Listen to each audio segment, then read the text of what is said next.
So I saw The Kids Are Alright the other day. And boy, I've been seeing a lot of great movies here, just back to back to back. Toy Story 3 was great. Inception, great. I saw Joan Rivers documentary, great movie. And we have The Kids Are Alright. Kids Alright, got no problem giving it a 9. You know, it written, directed by a woman, I can't remember her name off the top of my head. It's a very long, complex name. And I just can't think of what it is. I know it's not her first feature. It's maybe her second or third. But it's definitely her best, even though I haven't really been familiar with her name or her work. It's got to be her best. Very wise, incredibly well written. A excellent portrait of a modern family. And it even so modern that I really couldn't identify with it. I'm trying not to let that go into my review, but I did have a tough time identifying with the characters so much. I really couldn't identify with anyone. So I just kind of watched it as a viewer, as an outside participant, because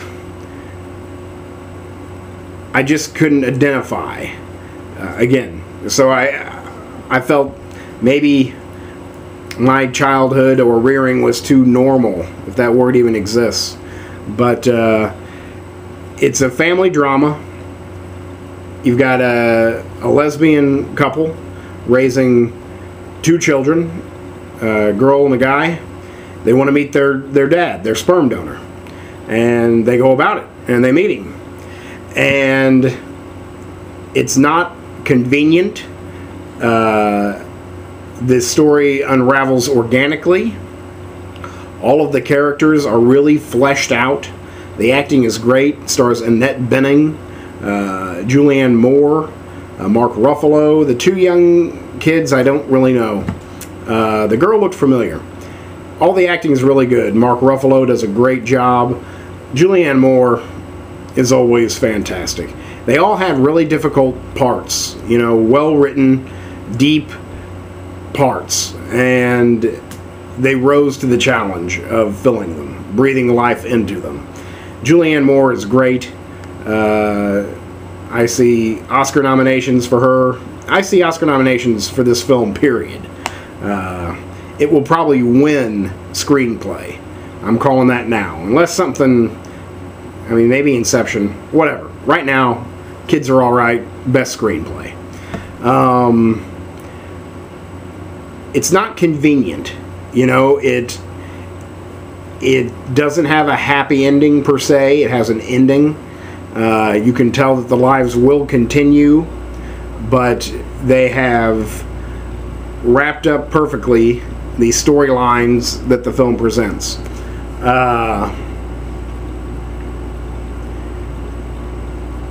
It was really good. It was, you know, not too long. You know, not independent family dramas aren't too long.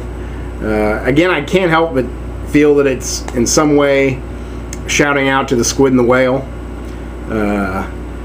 I think The Squid and the Whale is a landmark picture, and really affected a lot of what comes after. And still, I see some Squid and the Whale in this. It's not as good as Squid and the Whale, I wouldn't think, but it is very good and very wise, intelligent, heartfelt. Annette Bening is really good. Again, all of the acting is great. All the acting is great because the writing is so good. It's very well written. Again, very intelligent, heartfelt, warm.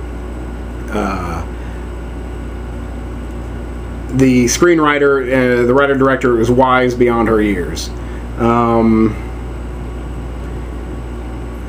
Just a really good movie. I mean, I'm still kind of thinking about it.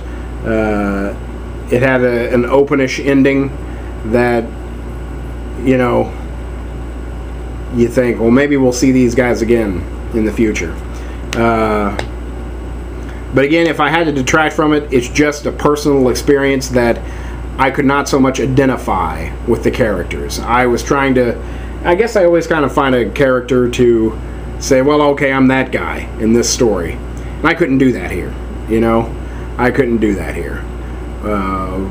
Which is okay. Again, you don't have to do that. It's just something that it comes natural to me, and I couldn't do that with this. So I felt like an outsider almost. I wonder if other people felt that way.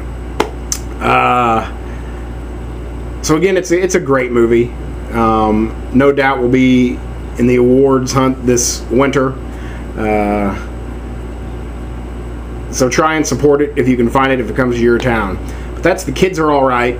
It's a 9, and it's a fine film. Thanks.